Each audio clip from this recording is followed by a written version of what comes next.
और वहीं खबर मेरठ से आ रही है। बता दें कि शिव विशाल महामहिम दंगल क्रीड़ा भारती के सह मंत्री नागेंद्र प्रताप सिंह उर्फ टिज्जू भैया ने राष्ट्रीय कुश्ती खिलाड़ी द्वारा राष्ट्रीय खेल दिवस को उपलक्ष्य में कराया। इस दंगल में विभिन्न प्रदेशों से कुश्ती के खिलाड़ियों ने भाग लिया, जिसमें शिव विशाल महामहिम दंगल के प्रथम विजेता रुड़की के शिवम पहलवान रहे। दूसरे विजेता अर्जुन पहलवान मेरठ के रहे। विभिन्न पहलवानों में महिला व पुरुषों ने भाग लिया। वहीं सभी पहलवानों को इनाम देकर सम्मानित किया गया। प्रथम पहलवान शिवम को 5100 नगद और गुर्ज का सम्मान किया गया। नमस्कार, आप देख रहे हैं ब्राइट इंडिया न्यूज। मैं अनुराग शर्मा। आज हम जनपद मुरादाबाद के मूड़ा पांडे क्षेत्र में मौजूद हैं। यहाँ पर आप देख रहे हैं यहाँ किस प्रकार से कुश्ती की तैयारी चल रही है। और यहाँ पर इस ग्राउंड में पीछे कुश्ती जो ग्राउंड आपको दिखाई दे रहा है, यहाँ पर कल भी काफी पहलवानों ने अपना प्रदर्शन किया था। काफी पहलवानों द्वारा कल भी यहाँ कुश्ती की गई थी और आज भी यहाँ पर बैनर प्रदर्शित कर रहे हैं। बैनर द्वारा दर्शाया जा रहा है यहाँ पे किस प्रकार से तैयारियां जबरदस्त की जा रही हैं, किस प्रकार से भव्य आयोजन यहाँ पर कुश्ती का किया जा रहा है। यहाँ मैं कहना चाहूँगा कि जो व्यक्ति हैं, जिस व्यक्ति के द्वारा इतना अच्छा काम किया जा रहा है कि लोगों के द्वारा लोगों को कुश्ती लड़ने के लिए एक स्थान दिया जा रहा है, जो खिलाड़ी हैं उनके लिए एक यहाँ पर स्थान मुहैया कराया जा रहा है, जिससे वो अपना प्रदर्शन कर सकें। और आप मेरे पीछे देख सकते हैं यहाँ पर किस प्रकार से फूलों को डालकर तैयारी की जा रही है। फूलों के द्वारा यहाँ पर पहलवान अपना कुश्ती का प्रदर्शन करेंगे। और जिस व्यक्ति के द्वारा यहाँ पर कार्यक्रम कराया जा रहा है, जो यहाँ के आयोजक हैं नागेंद्र जी, आइए हम उनसे बात करते हैं उनके द्वारा किस प्रकार से यहाँ पर तैयारियां की जा रही हैं। नमस्कार, मेरा नाम नागेंद्र प्रताप सिंह है और यहाँ क्षेत्र में लोग मुझे टिज्जू भैया जी के नाम से जानते हैं। आप यहाँ पर कितने वर्षों से लगभग इस प्रकार से कुश्ती कार्यक्रम कराते आ रहे हैं? ये मेरे परदादा के जमाने से आ रहा है। मेरे परदादा कराते थे, फिर मेरे दादा ने कराया, मेरे पिताजी ने कराया। 1985 से इस दंगल की स्थापना स्वर्गीय ठाकुर राजेंद्र सिंह ठेकेदार द्वारा कराई गई थी, जिन्हें खेल में बहुत शौक था और वो बहुत अच्छे पहलवान भी रहे थे। तो यहाँ के एक संघर्षी व्यक्ति भी रहे। तो आज मैं उनके जो काम है उनको आगे बढ़ा रहा हूँ। तो मैं भी नेशनल खेला हुआ एक रेसलर हूँ, तो मेरा भी फर्ज बनता है कि दूर-दूर से अच्छे खिलाड़ियों को बुलाकर क्षेत्र में एक ऐसा मैसेज देना चाहता हूँ जिससे बच्चे खेल को बढ़ावा दें और जो हमारे पुराने संस्कारिक खेल हैं और जो चले आ रहे हैं वो चलते रहने चाहिए। आजकल गाँव में देखने को मिलता है कि बहुत सारे अखाड़े जो शुरू में चलते थे सारे बंद हो चुके हैं और हमारा क्रीड़ा भारती का भी यही प्रयास रहता है। अब मुझ पे क्रीड़ा भारती मेरठ प्रांत का सह मंत्री का दायित्व भी है। तो हमारे क्रीड़ा भारती के सारे जिलों के रामपुर, मुरादाबाद, अमरोहा, संभल, ये सब जो भी दायित्ववान कार्यकर्ता हैं, जिलाध्यक्ष जी, मंत्री जी, तो इन सब का आभार भी व्यक्त करता हूँ कि मैं सब लोग इस दंगल में आते हैं और सबका मनोबल बढ़ाने का काम करते हैं। जिससे दूर-दराज से पहलवान बुलाए जाते हैं, हरियाणा, ऐसा पंजाब। देखने को मिलता है आजकल जो बच्चे हैं, बच्चों के अंदर स्टार्टिंग से ही मोबाइल में वो सिर्फ गेम खेलते हैं और इस प्रकार से गेमों से उनका बिल्कुल रुझान दूर हो रहा है। तो उनको आप क्या कर रहे हैं आकर्षित करने के लिए यहाँ पर? ये हम लोग जा कर भी खिलाड़ियों को समझाते हैं कि जैसे कि अब जो आम व्यक्ति है वो नहीं समझ पाता है, लेकिन जो खेल से जुड़ा हुआ है वो जानता है कि शरीर के लिए, मानसिक स्वास्थ्य के लिए, शरीर और मानसिक चीज़ से स्वस्थ रहने के लिए खेल का खेलना बहुत ज़रूरी है। हमारे पूर्व राष्ट्रीय अध्यक्ष क्रीड़ा भारती के स्वर्गीय चेतन चौहान जी भी ये चाहते थे और वो कहते भी थे, कहीं भी उनकी स्पीच होती थी तो कहते थे कि बच्चों को 4 बजे उठाना चाहिए और 4 बजे से 6-7 बजे तक बच्चों को मेहनत करानी चाहिए, जिससे कि वो निरोग रहें, मानसिक से और शरीर से स्वस्थ यहाँ रहें। यहाँ पर जैसे कल कार्यक्रम कराया गया, तो किस प्रकार से यहाँ पर पहलवानों के प्रदर्शन रहा? थोड़ा-सा आप कल के कार्यक्रम के बारे में जनता को बताइए। तो कल बहुत अच्छा दंगल कराया गया और इस दंगल की तैयारी के लिए 1 महीने से तैयारी करनी पड़ती है हम लोगों को। दूर-दराज से सारे छो दूर-दराज से पहलवान बुलाए जाते हैं, उन्हें पहले सूचना दी जाती है, उनके आने-जाने के टीए-डीए की व्यवस्था की जाती है, उनके भोजन की व्यवस्था की जाती है। तो बहुत सारी तैयारी करनी पड़ती है, ऐसे फ्लैग से लेके टेंट, मिट्टी, जगह, स्थान। तो जो हमारा ये अखाड़ा है, अखाड़ा सूर्यवंशी खेल संस्थान के नाम से, तो ये वैसे भी चर्चा में रहता है क्योंकि यहाँ पे तमाम इंटरनेशनल और नेशनल तमाम सारे बच्चे यहाँ आते हैं, क्योंकि जो हमारे गुरुजी थे, परम पूजनीय गुरुजी श्री आई डी माथुर साहब, जिनके हम शिष्य हैं। आज किस व्यक्ति को यहाँ पे चीफ गेस्ट के तौर पे कौन आ रहे हैं और यहाँ पर बाहर से किस किस जगह से पहलवान लोग यहाँ पर आ रहे हैं मुरादाबाद में? आज पहलवान तो आए हुए हैं, जगह-जगह होटलों में रुके हैं, उनकी व्यवस्था की गई है रुकने की, खाने-पीने की और सारी व्यवस्था है, तो खिलाड़ी तो सारे आ चुके हैं। इसमें सबसे बड़ी सौभाग्य की बात तो ये है कि हमारे यहाँ महिला नेस महिला रेसलर जो हैं वो भी आए हुए हैं। मेरठ के जो हमारे गुरुजी हैं जबर सिंह सोम जी, और वो अपने शिष्यों को लेके आए हैं। उनकी कई सारी गर्ल्स शिष्य ऐसी हैं जो नेशनल इंटरनेशनल में भागीदारी लेती हैं, अच्छे-अच्छे मेडल लाती हैं, वो भी हमारे बीच में आए हुए हैं। अभी ये जो पास में ढाबा है हरियाणा पंजाब रेस्टोरेंट उसमें ठहरे हुए हैं अपने बच्चों के साथ। तो ऐसे दूर-दराज से बड़े अच्छे-अच्छे पहलवान आते हैं और ये हमारे दंगल का, हमारे गाँव का और क्षेत्र का सौभाग्य है कि हमें इतनी दूर से जो सारे पहलवान आके इस दंगल को एक सराहनीय तरीके से देखा जाता है कि और इस दंगल का उद्देश्य भी यही है कि बस खेल का बढ़ावा होना चाहिए, हर घर में खेल होना चाहिए। आज हरियाणा, पंजाब और स्टेटों को देखो तो खेल के माध्यम से कितनी आगे हैं। आज हमारा यूपी देखो, लेकिन जो अभी हमारे मुख्यमंत्री जी हैं आदित्य योगी नाथ जी, उन्होंने बहुत अच्छी व्यवस्था की है, नेशनल के बच्चों को नौकरियाँ दे रहे हैं, इंटरनेशनल बच्चों को अधिकारी बना रहे हैं। तो इन चीज़ों से बहुत ज़्यादा बच्चों में शौक पैदा हो रहा है और बच्चे अब खेल की तरफ रुझान कर रहे हैं। तो हम भी ये चाहते हैं अगर सरकार से कोई निधि-विधि मिले, हमारा भी ये अखाड़ा बना हुआ है, इसका खाता भी है।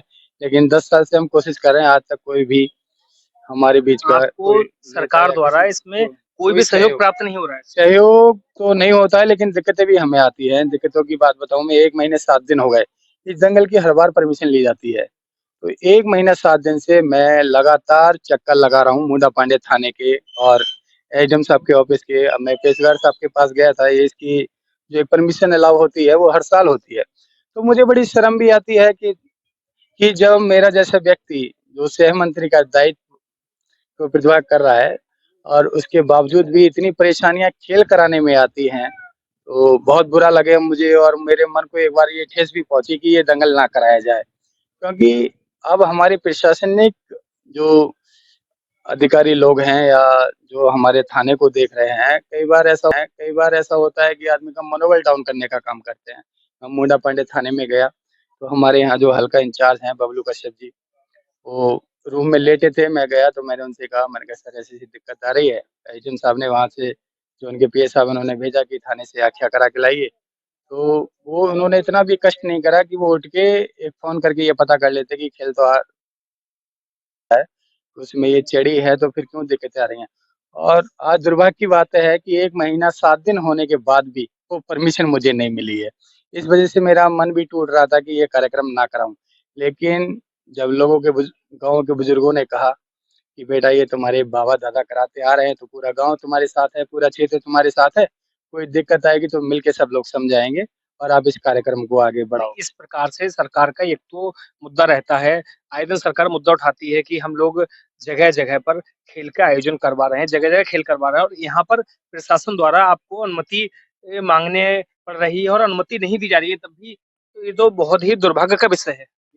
यही तो चीज़ विचार करने की है कि हमारे जो क्षेत्रीय नेता हैं या फिर कैसे ये सिस्टम खराब है, तो मुझे तो इस महीने इतना बड़ा दुःख हो रहा है कि 3-4 बार तो मैं भी थाने जा चुका और आज भी पता नहीं कौन-सी डाक से वो मुर्दाबाद से आ रही है कि आज तक नहीं आ पाई। तो आज भी मेरे पास परमिशन नहीं है क्योंकि अब आगे को मैं अगले साल जब ये दंगल इन्हीं दिनों में हर वर्ष होता है, ये होता रहेगा।